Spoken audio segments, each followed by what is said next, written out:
প্রিয় শিক্ষার্থী, সম্মানিত অভিভাবকবৃন্দ, শ্রদ্ধেয় শিক্ষক মণ্ডলী, সকলকে নেত্রকোনা অনলাইন স্কুলের পক্ষ থেকে স্বাগতম। আমি সুমন্ত কুমার চক্রবর্তী, সহকারী শিক্ষক গণিত, বাকলজোড়া নয়াপাড়া উচ্চ বিদ্যালয়, দুর্গাপুর, নেত্রকোনা। সকলকে জানাই আন্তরিক প্রীতি ও শুভেচ্ছা। প্রিয় শিক্ষার্থী, আজ আমি তোমাদের সাথে নবম দশম শ্রেণীর গণিত অধ্যায় 16 অনুশীলনী 16-4 ঘনবস্তু নিয়ে আলোচনা করব। তোমরা যথারীতি তোমাদের বই খাতা কলম সাথে নিয়ে নাও। প্রিয় শিক্ষার্থী, যে টপিকসগুলি নিয়ে আমি আজকে আলোচনা করব তা হলো ঘনবস্তু, আয়তকার ঘনবস্তু, ঘনক, বেলন এবং এই সম্পর্কিত কিছু গাণিতিক সমস্যা। প্রিয় শিক্ষার্থী, এই দেখো আমার হাতে একটা বই আছে, এটাও কিন্তু তোমাদের একটা গণিত বই। তাহলে এই বইটাকে যদি আমরা পরিমাপ করতে যাই তাহলে দেখো এটা হবে কি তার দৈর্ঘ্য, আমরা তার দৈর্ঘ্যের দিকে পরিমাপ করতে পারবো। তাহলে এটা কি হবে তার প্রস্থ, আমরা তার প্রস্থের দিকে পরিমাপ করতে পারবো। আর এটা কি হবে তাহলে তার, আমরা অনেক সময় সেটাকে ব্যাদ বলি বা পুরুত্ব বলি বা উচ্চতাও বলতে পারি। তাহলে আমার হাতে যে বইটা আছে তার কিন্তু তিনটা জিনিস আছে, একটা হলো দৈর্ঘ্য আছে, প্রস্থ আছে এবং উচ্চতা আছে। তাইলে যে সকল বস্তুর এই তিনটা জিনিস থাকবে, যে দৈর্ঘ্য থাকবে, প্রস্থ থাকবে এবং উচ্চতা থাকবে, আর এই তিনটাকে বলি কিন্তু আমরা ত্রিমাত্রা, তার তিনটাই মাত্রা আছে, তাহলে সেই সকল বস্তুকেই কিন্তু বলবো আমরা ঘনবস্তু। প্রিয় শিক্ষার্থী, তাহলে আমরা বলতে পারি এই বইটাও কিন্তু কি একটা ঘনবস্তু। তাহলে তোমরা একটু সংজ্ঞাটা লিখে নাও, যে সকল বস্তুর আমরা দৈর্ঘ্য, প্রস্থ এবং উচ্চতা আছে, অর্থাৎ ত্রিমাত্রিক বস্তু হয়, তাকেই বলবো আমরা ঘনবস্তু। প্রিয় শিক্ষার্থী, তাহলে এবার দেখো ঘনবস্তুটা কিন্তু আমার কি, বইটাও ঘনবস্তু হতে পারে, একটা ইট সেটাও কিন্তু ঘনবস্তু হতে পারে, একটা গোলক সেটাও কিন্তু ঘনবস্তু হতে পারে, কারণ তারও কিন্তু দৈর্ঘ্য, প্রস্থ এবং উচ্চতা আছে, তাই না? তাহলে আমরা কিন্তু এই ঘনবস্তুটা কিরকম আকৃতির হতে পারে, আমাদের আয়তকার হতে পারে, তোমার বর্গাকৃতির, দৈর্ঘ্য, প্রস্থ, উচ্চতা সমান এরকমও হতে পারে, অথবা গোলক আকৃতিরও হতে পারে, তাই না? তাহলে কি আমরা যে এখন যে কোনো ঘনবস্তু আমরা দেখলে চিনতে পারবো যে সেটা কোনটা ঘনবস্তু আর কোনটা ঘনবস্তু নয়। এবারে দেখো আমরা যাব যে আয়তাকার ঘনবস্তু, আয়তাকার ঘনবস্তু। প্রিয় শিক্ষার্থী, দেখো আমরা যে বইটা নিয়েছিলাম তার কিন্তু এই একটা পৃষ্ঠ আর এইদিকে আর একটা পৃষ্ঠ, এই দুইটা পৃষ্ঠই কিন্তু তার কি সমান। আবার এই দিকের যে পৃষ্ঠটা আছে আর এই দিকের পৃষ্ঠটা আছে, এই দুইটা পৃষ্ঠও কিন্তু সমান। আবার এই দিকের যে পৃষ্ঠ আছে আর এই দিকের যে পৃষ্ঠ আছে, এটিও কিন্তু সমান। প্রিয় শিক্ষার্থী, হয়তোবা একটু অসুবিধা হতে পারে, কারণ বিদ্যুৎটা একটু চলে গেছে, যার জন্য আমি আন্তরিকভাবে দুঃখিত। যাই হোক, আমরা ক্লাস চালিয়ে যাব। আমরা বলছিলাম তাহলে তার কি, আমরা একটা, দুইটা, তিনটা, চারটা, পাঁচটা, ছয়টা, এই ছয়টা কিন্তু তল আছে। আর এই ছয়টা তলের মধ্যে যে দুইটা করে তল কিন্তু কি সমান, দুইটা করে তল সমান এবং সমান্তরাল। তাহলে যদি তাই হয়, এখন আমরা যদি তার সংজ্ঞাটা আমরা এইভাবে বলতে পারি, তোমার যে তিন জোড়া সমান্তরাল আয়তকার পৃষ্ঠ দ্বারা আবদ্ধ, তিন জোড়া সমান্তরাল আয়তাকার পৃষ্ঠ দ্বারা আবদ্ধ কোন ঘনবস্তুকেই বলবো আমরা আয়তাকার ঘনবস্তু। একটু তোমরা সংজ্ঞাটা লিখে নাও যে তিন জোড়া, আমরা যদি এভাবে লিখি যে তিন জোড়া সমান্তরাল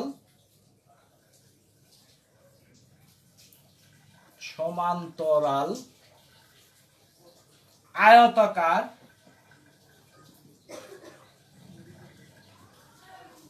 পৃষ্ঠ দ্বারা আবদ্ধ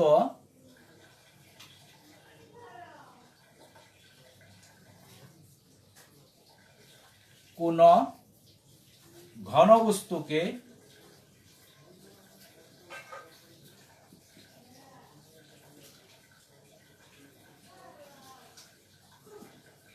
বলা হয় আয়তাকার ঘনবস্তু।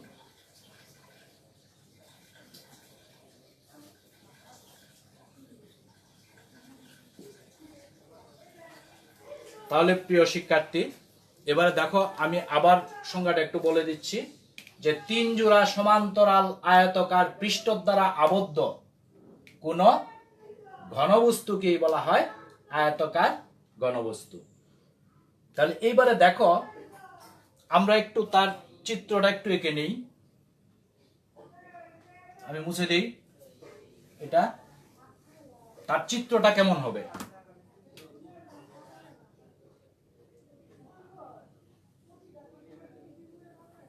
আমি এখানে একটা আয়তক্ষেত্র নিলাম, মনে করি এটা একটা আয়তক্ষেত্র। এবারে আমি আরেকটু কাজ করে দিই, তার উপরে দেখো আমরা আরেকটা আয়তক্ষেত্র নিই।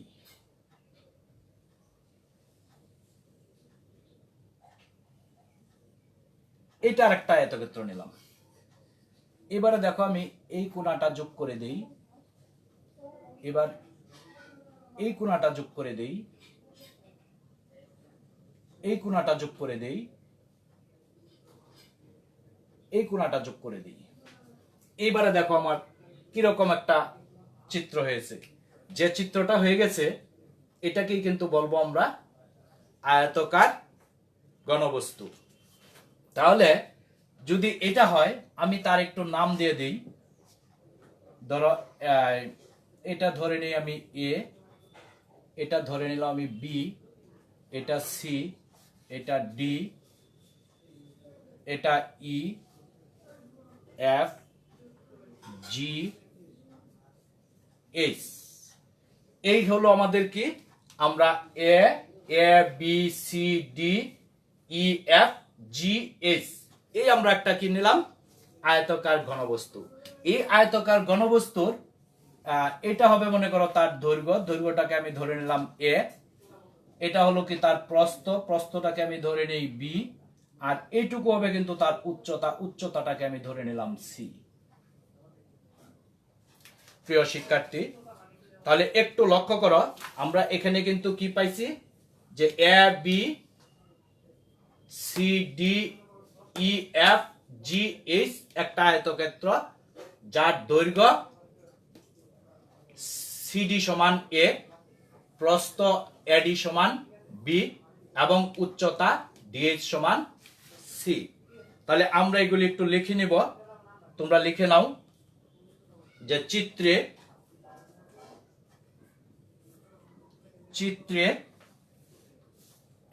এ B C D E F G H আয়তাকার ঘনবস্তু, আয়তাকার ঘনবস্তুর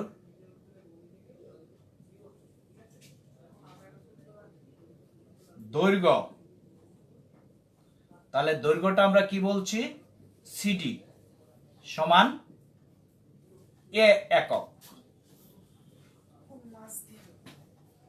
যে প্রস্থ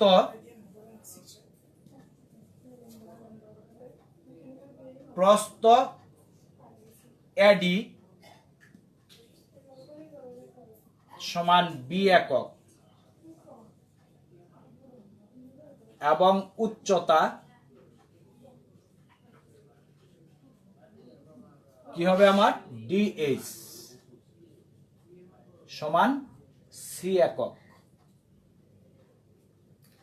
এই যদি আমার হয় তাহলে আমরা কিন্তু জানি তাহলে তার এই আয়তকার ঘনবস্তুর আয়তনটা কত হবে, দৈর্ঘ্য গুণ প্রস্থ গুণ উচ্চতা।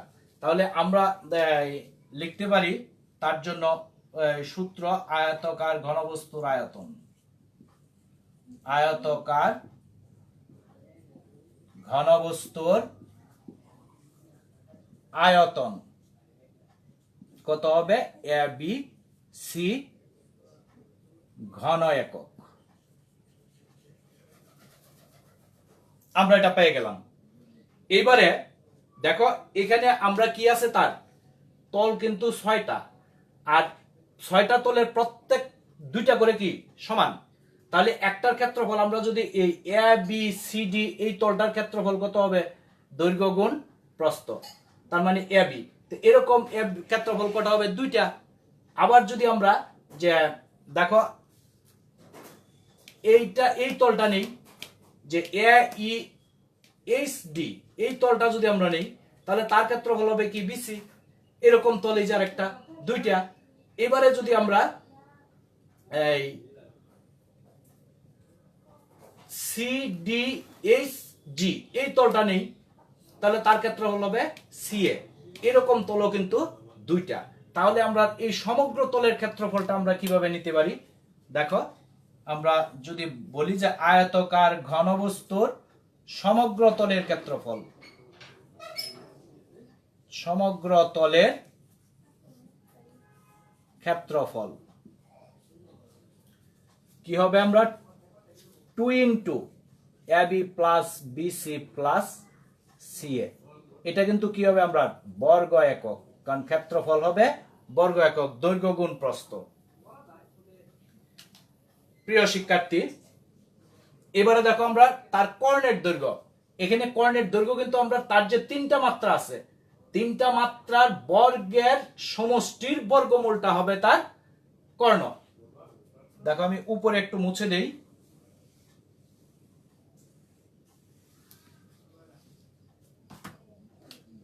তাহলে 3 নম্বরে আমার হবে কি, যে আয়তকার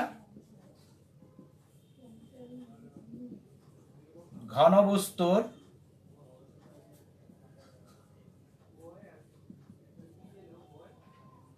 কর্ণের দৈর্ঘ্য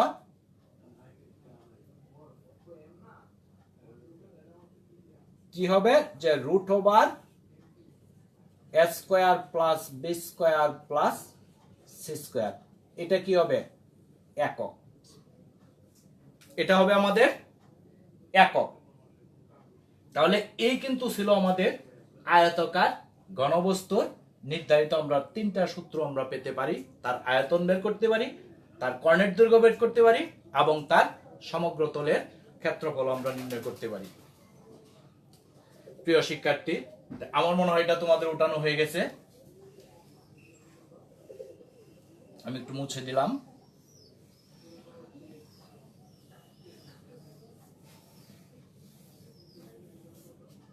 এবারে দেখো আমি যাই ঘনক।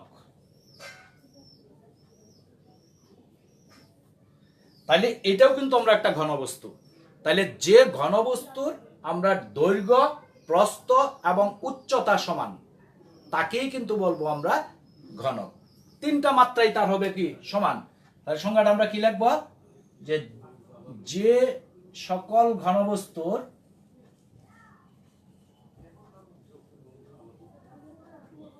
দৈর্ঘ্য প্রস্থ ও উচ্চতা সমান তাকে বলা হয় ঘনক। প্রিয় শিক্ষার্থী, এবারে দেখো যদি সেটা ঘনক হয়, আমি এমন একটা ঘনক এঁকে নেই।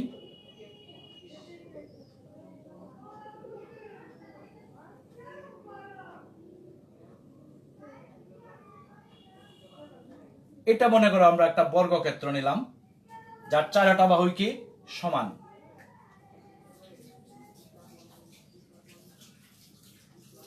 ঠিক একই রকম আরেকটা বর্গক্ষেত্র আমি এখানে নিই, এই নিলাম। এবারে দেখো আমরা যদি আগের মতো এটা যোগ করে দেই, এটা যোগ করে দিলাম, এটা যোগ করে দিলাম, এটা যোগ করে দিলাম, তাহলে কি দেখো এখন কিন্তু আমাদের একটা কি ঘনবস্তুর সৃষ্টি হয়েছে। তাহলে আমরা যদি তারও আগের মতো নাম দিয়ে নেই A B C D E F G H, তাহলে কিন্তু আমার ওই তৈরি হয়ে গেল কি A B C D E F G H একটি ঘনক। তাহলে এই ঘনকের এবার দেখো আমরা মাত্রাগুলি সবগুলি সমান। এটা আমরা ধরে নিলাম এ দৈর্ঘ্যটা, প্রস্থটাও এ, উচ্চতাটাও এ, তিনটাই সমান, তাহলেই কিন্তু সে হয়ে যাবে কি ঘনক।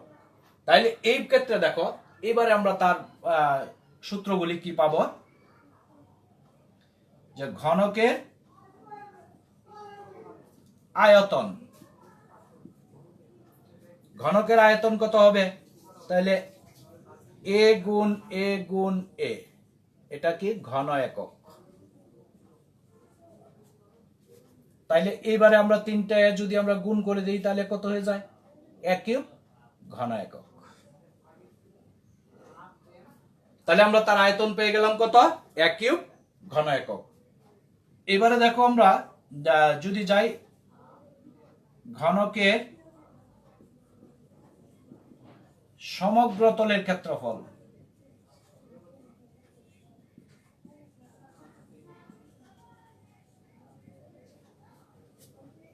তাহলে আমরা কত হবে, যে 2 into square plus square plus square, তাহলে এক একটা তলের ক্ষেত্রফল হলো স্কোয়ার। তো এইরকম যদি হয় তাহলে কত হলো, তিনটা স্কোয়ার গুণ করলে কত হবে, 6 স্কোয়ার বর্গ একক।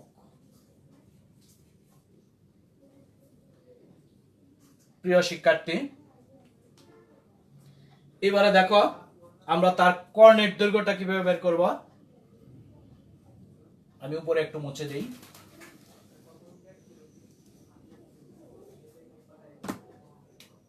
দেখো সুতরাং ঘনকের কর্ণের দৈর্ঘ্য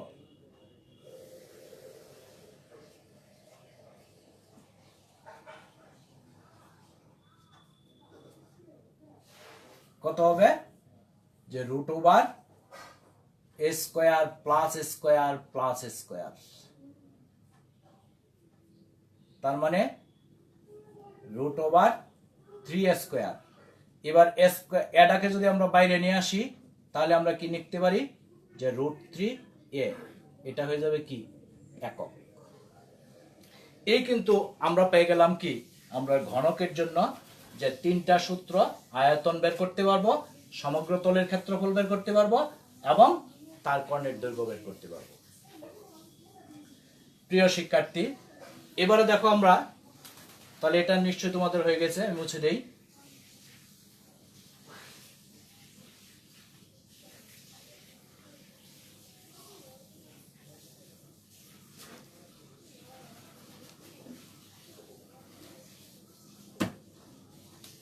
এবারে দেখো বেলন, আমরা বেলন অথবা সমবৃত্ত ভূমিক বেলন অথবা সিলিন্ডারও বলতে পারি আমরা তাকে। তাহলে এটা কেমন হবে, এই সিলিন্ডারটা আমাদের কি, মূলত এখানে দেখো আমরা যদি একটা আয়তক্ষেত্র হয়,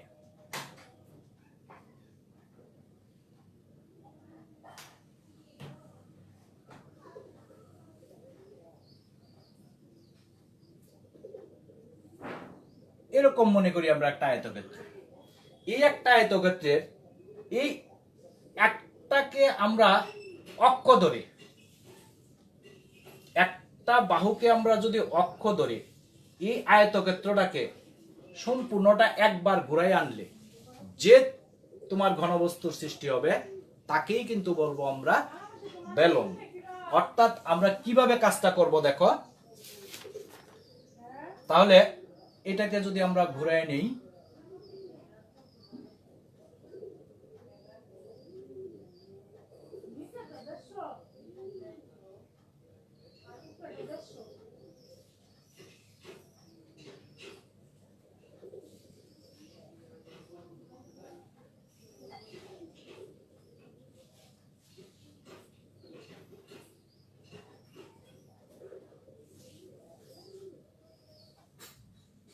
এই যে তোমার এরকম একটা চিত্র তৈরি হবে।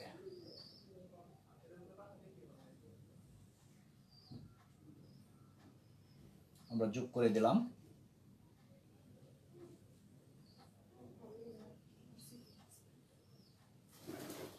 এই একটা চিত্র তৈরি হলো। তাহলে আমরা কি করলাম, ওই যে আয়তক্ষেত্রটা ছিল, এই আয়তক্ষেত্রটাকে, এইটাকে আমি অক্ষ ধরে নিলাম, অক্ষ ধরে এই বাহুটাকে আমরা এই পুরা আয়তক্ষেত্রটাকে তার চতুর্দিকে একবার ঘুরে নিয়ে আসলাম। তাহলে যে ঘনবস্তুটার সৃষ্টি হয়েছে তাকে কিন্তু আমরা বলতে পারি বেলন। তাহলে সংজ্ঞাটা তোমরা একটু লিখে নাও, যে কোনো আয়তক্ষেত্রের, আমি বলছি তোমরা লিখে নাও, যে কোনো আয়তক্ষেত্রের একটা বাহুকে অক্ষ ধরে আয়তক্ষেত্রটিকে তার চতুর্দিকে ঘুরিয়ে আনলে যে ঘনবস্তুর সৃষ্টি হয় তাকেই বলা হয় বেলন। তাহলে এখানে কিন্তু বেলুনের দেখো, এটাকে বলছি আমরা কি, অক্ষ, তার নাম অক্ষ। আর এটাকে বলবো আমরা কি, ব্যাসার্ধ। এটা হবে তার ব্যাসার্ধ, তাকে কিন্তু আমরা 8 দ্বারা প্রকাশ করতে পারি। আর এটাকে বলবো আমরা, তার নাম হবে সৃজক, অথবা তাকে আমরা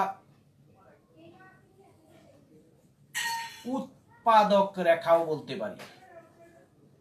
সৃজক বা উৎপাদক রেখা, সৃজক বা উৎপাদক রেখা। আর এখান থেকে এটা কিন্তু হবে কি, তার উচ্চতা, এটাও কিন্তু আবার উচ্চতাও হবে। এই উচ্চতাটা আমরা ধরে নেই, ধরো এটা হলো এইচ উচ্চতা। যদি তাই হয়, এবারে দেখো এখানে কিন্তু আমরা 3টে অংশ আছে, এটা একটা বৃত্তাকার, এটাও বৃত্তাকার, অর্থাৎ প্রান্তীয় যে 2টা আছে তল, এই প্রান্তীয় তল 2টা হলো বৃত্তাকার। আর এটা হলো কি, আমরা বক্রতল, এইটুকু হবে বক্রতল।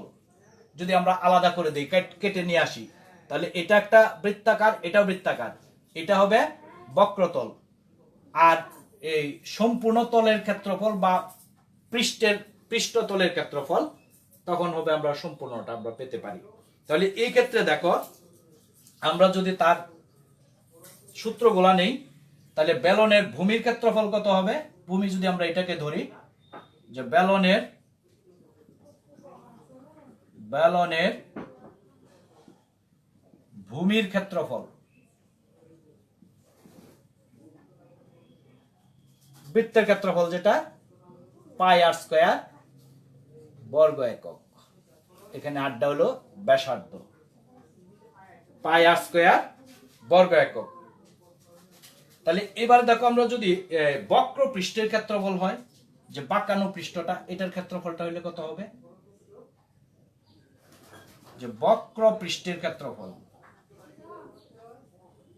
বক্র পৃষ্ঠের ক্ষেত্রফল, তাইলে এখানে কিন্তু এটা হবে ভূমির পরিধি, ভূমির পরিধি এবং উচ্চতা। তাহলে ভূমির পরিধি বলতে আমরা কত বুঝি, 2 পাই আর, উচ্চতা কত এস, তাহলে তার ক্ষেত্রফল 2 পাই আর এস বর্গ একক, ভূমির পরিধি ইনটু উচ্চতা। এবার দেখো, আমরা যদি সমগ্র পৃষ্ঠের ক্ষেত্রফল অথবা বক্র পৃষ্ঠের ক্ষেত্রফল হয়, তাহলে কি হবে, আমি দেখো উপরে একটু মুছে দেই, সমগ্র পৃষ্ঠের ক্ষেত্রফল বা বক্র পৃষ্ঠের ক্ষেত্রফল,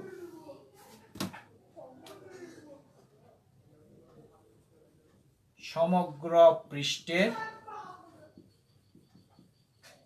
ক্ষেত্রফল বা বক্র পৃষ্ঠের ক্ষেত্রফল।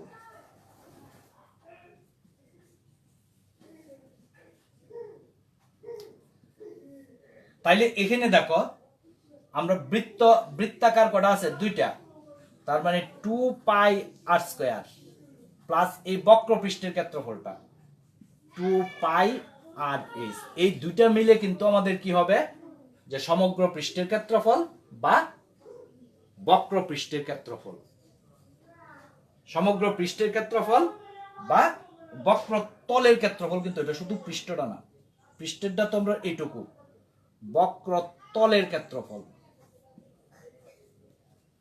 তাহলে এই ক্ষেত্রে আমরা কি হবে দেখো, এখানে আমার কি মিল আছে 2 পাই আর, তাহলে থাকবে কত আর প্লাস এস, এটা হবে আমার কি সমগ্র পৃষ্ঠের ক্ষেত্রফল বা বক্রতলের ক্ষেত্রফল। এটা কি হবে বর্গ একক। এবার আমরা কিন্তু তার আয়তনও বের করতে পারি। তাহলে আয়তনটা আমরা কেমনে বের করব প্রিয় শিক্ষার্থী? এবারে দেখো আমরা আয়তন, আমি একটু মুছে দিই এটা, আয়তন বেলুনের আয়তন। তাহলে আয়তনটা কত হবে?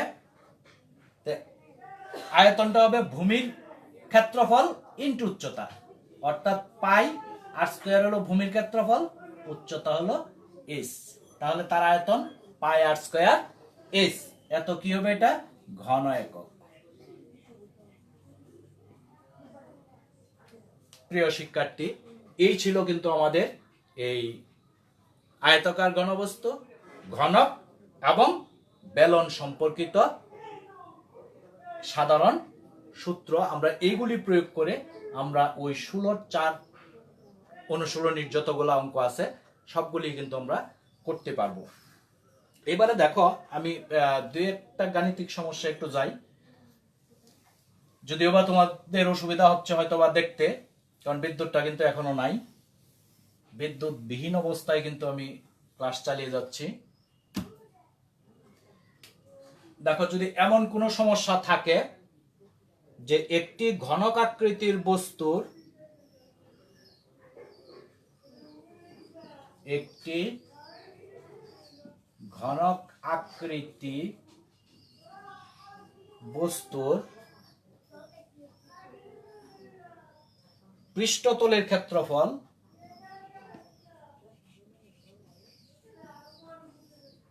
পৃষ্ঠতলের ক্ষেত্রফল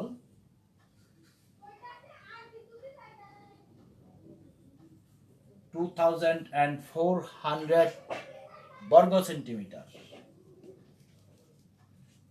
বর্গ সেন্টিমিটার হলে এর কর্ণের দৈর্ঘ্য কত?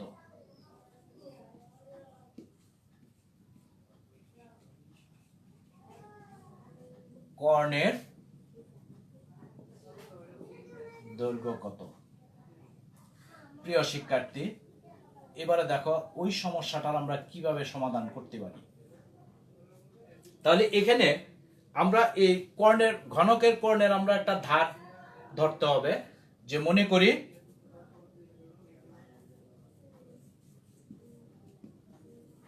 ঘনকের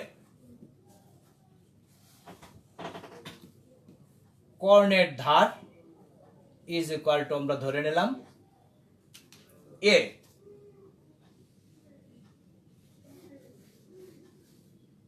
কর্ণের ধার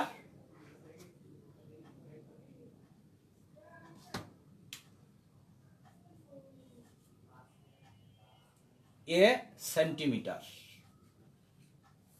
যদি তাই হয়, এখানে কিন্তু আমরা তার পৃষ্ঠতলের ক্ষেত্রফল, পৃষ্ঠতল বলতে আমরা কি বলছিলাম যে ঘনকের 6 স্কয়ার, তাহলে প্রশ্ন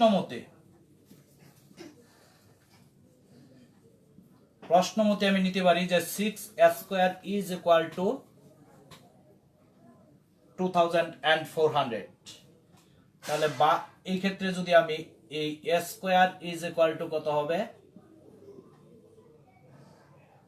ভাগ 6, বা এই স্কয়ার ইজ ইকুয়াল টু কত হবে 424, 400। Therefore বর্গমূল করে দিলে এ সমান কত হবে 20 সেন্টিমিটার। তাহলে আমরা কিন্তু ওই ঘনকের ধার পেয়ে গেলাম। এইবারে তার কি বের করবো আমরা, কর্ণের দৈর্ঘ্য। দেখো আমি উপরে একটু মুছে দেই।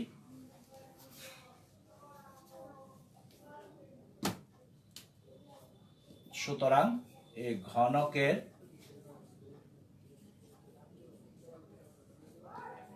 কর্ণের দৈর্ঘ্য আমরা জানি সূত্রটা কি ছিল, যে √3a। তাহলে এই ক্ষেত্রে আমরা যে √3 ইন্টু এর জায়গায় 20 সেন্টিমিটার। তাহলে এটা আর এটা যদি আমরা ক্যালকুলেটর দ্বারা গুণ করে দেই তাহলে পাওয়া যাবে কত, 34.642 বর্গ সেন্টিমিটার প্রায়। এই হবে আমাদের কি কর্ণের দৈর্ঘ্য। এইভাবে আমরা কিন্তু সহজেই তার কর্ণের দৈর্ঘ্য বের করতে পারবো। প্রিয় শিক্ষার্থী, মনে হয় এটা উঠানো হয়ে গেছে, আমি মুছে দিই।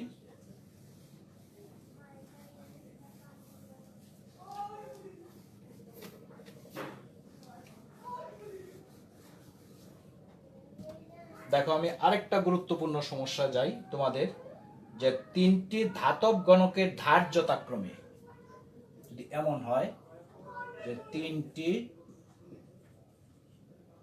ধাতব ঘনকের ধার যথাক্রমে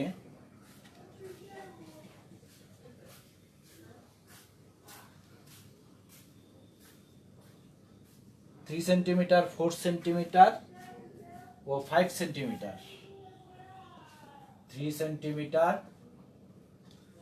4 সেন্টিমিটার এবং 5 সেন্টিমিটার,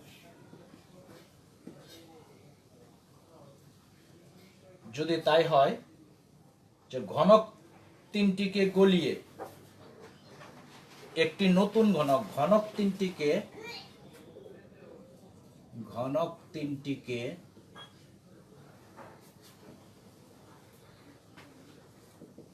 গলিয়ে একটি নতুন ঘনক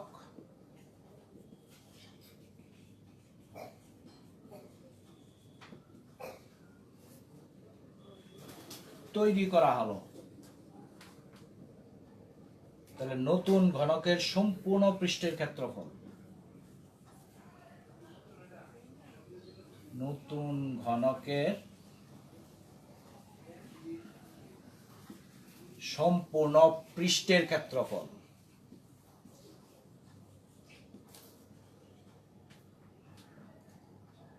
ও কর্ণের দৈর্ঘ্য নির্ণয় করো।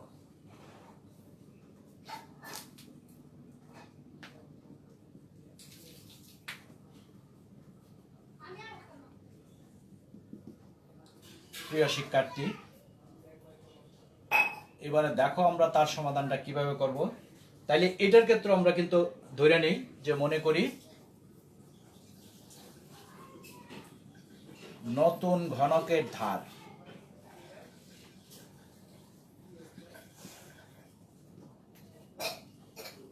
সেন্টিমিটার। যদি তাই হয় তাহলে এইবারেও প্রশ্ন মতে আমরা তিনটাকে গলাইয়া নতুন একটা তৈরি করব। তার মানে আমরা এই 1 কিউব ইজ ইকুয়াল টু লিখতে পারি তখন কত, যে 3 cube plus 4 cube plus 5 cube এত ঘন সেন্টিমিটার, ঘন সেন্টিমিটার। যদি তাই হয়, বা এবারে দেখো এই 1 কিউব ইজ ইকুয়াল টু এটা হবে কত 27 প্লাস এটা হবে 64 প্লাস 125 ঘন সেন্টিমিটার, বা এই 1 কিউব ইজ ইকুয়াল টু আমরা যদি সেটি যোগ করে দেই কত হয়, এত ঘন সেন্টিমিটার। এবারে তাহলে এর থেকে আমরা ঘনমূল যদি করে দেই তাহলে কত হবে? এ এর মান 6, অথবা এটাকে আমি এইভাবে লিখতে পারি, এত ঘন সেন্টিমিটার। তাহলে therefore এ এর মান কত হবে? 6 সেন্টিমিটার। প্রিয় শিক্ষার্থী, এই কিন্তু আমরা ধারের মান পেয়ে গেলাম। আর এইবারে আর আমরা এই সম্পূর্ণ পৃষ্ঠের ক্ষেত্রফল এবং কর্ণের দৈর্ঘ্য নির্ণয় করতে আর কোনো সমস্যা নাই। আমরা নির্ধারিত সূত্র প্রয়োগ করে আমরা এগুলি বের করে দিব। তাহলে সুতরাং নতুন ঘনকের সম্পূর্ণ পৃষ্ঠের ক্ষেত্রফল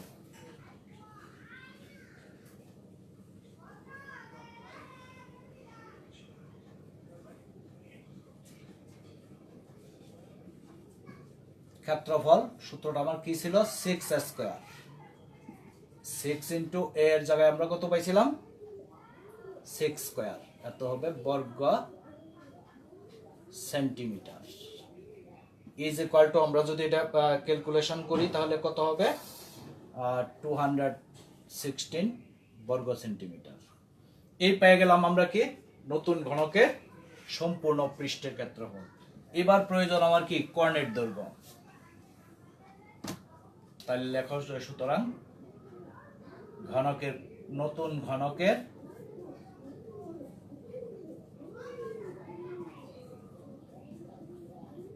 কর্ণের দৈর্ঘ্য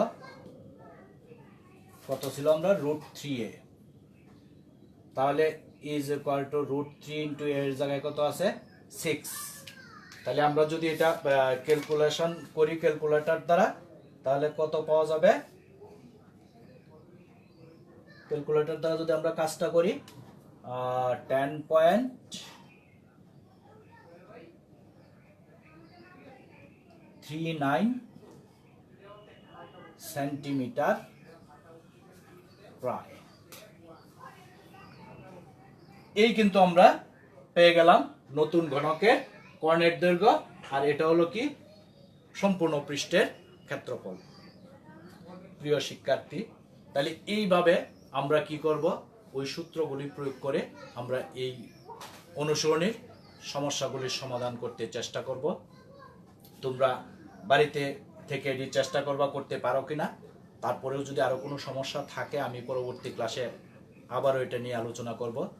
তোমরা ভালো থাকো, সুস্থ থাকো, নিরাপদে থাকো, নিয়মিত অনলাইন ক্লাস করো, এই আশাবাদ ব্যক্ত করে আমি আমার লাইভ ক্লাস আজ এখানেই শেষ করছি।